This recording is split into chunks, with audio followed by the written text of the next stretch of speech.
Hey friends, Jonathan Neal Fitness here, and today we're going to be learning an exercise based upon the exercise that we did last week on Friday, but we're going to start to turn that from more of a corrective exercise, which is what we covered last week, into how can we turn that into something that's a little bit more strength oriented, builds a little bit more energy.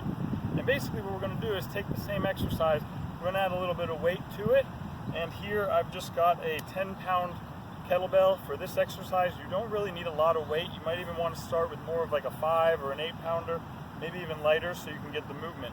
The real key is to get proper movement, get the execution down right, get the form down right, get all the moving parts, so to speak, moving well together, and that's what we really want.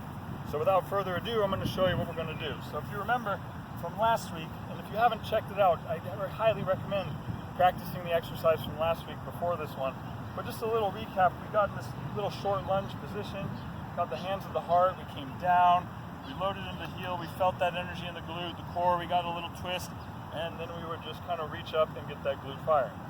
So basically what we're going to do, again, is just take that and add, again, a little bit of weight to it. So I'm going to hold on to my weight, I'm going to get in my position, again, abs tucked, spine in that relatively neutral position. I'm then going to bring the weight, just like I would in the other one, down to twist.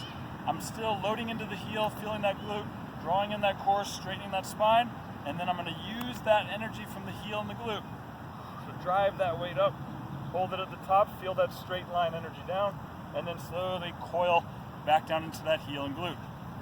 Drive it up, bring it down, pause. As always, make sure you actually get the right things firing, and then engage. Show you that from the front here, and then we'll break it down a little bit. So from the front, again, always hips width, toes pointing forward, don't let that back foot or either foot turn out. I'm then gonna come down, straight spine, abs in, heel press, drive through that glute right on up. Coming down, cross, straight spine, drive it on up. Down, into the heel, drive it on up. Good, now, a couple things to know about this exercise to make it not only safe but effective. And we really want the main energy to be coming from the glute.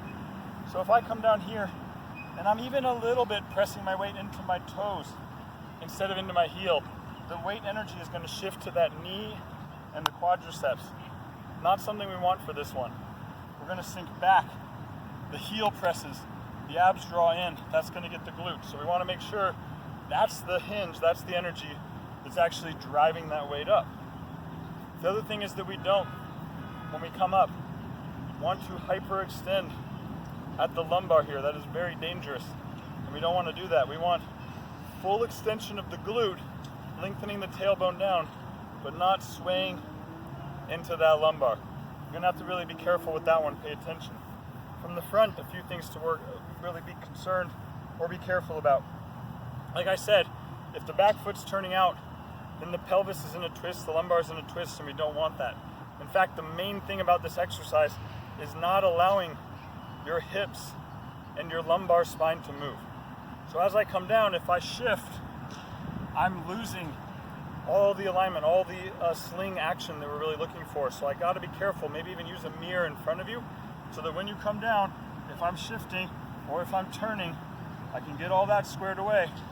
And then when I drive up, also being careful that I don't overturn. Again, no torque at the lower spine here. I'm coming down, just a straight line extension from there. So I'm just going to take a couple reps on each side here, let you all see it in action, and then we'll close out from there. So I'm going to take this weight again, abs are in, heels engaged, down, drive it up, squeeze, down, drive it up, squeeze. Now you can get a rhythm going here once you've got that set, but again,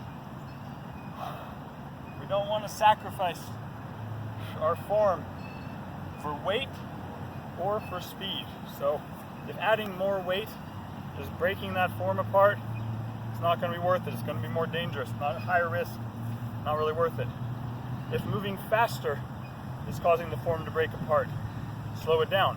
But you are welcome to add weight and you are welcome to go a little quicker as you need to, but just be careful in your progression. So again, from the front, a couple reps here, coming down, driving up, just a straight line.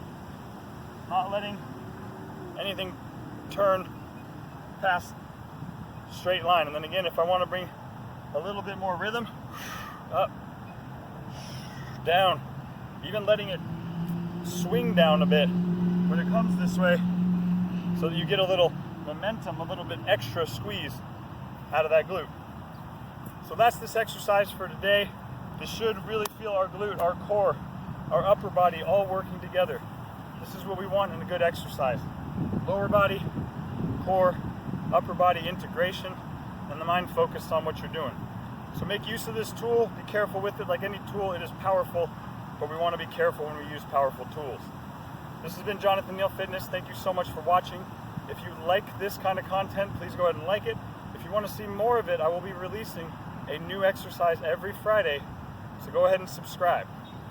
Thanks a lot. Have a wonderful day. I hope this could have been some help to you, and I hope you can make use of it. Take care, and I'll see you next time.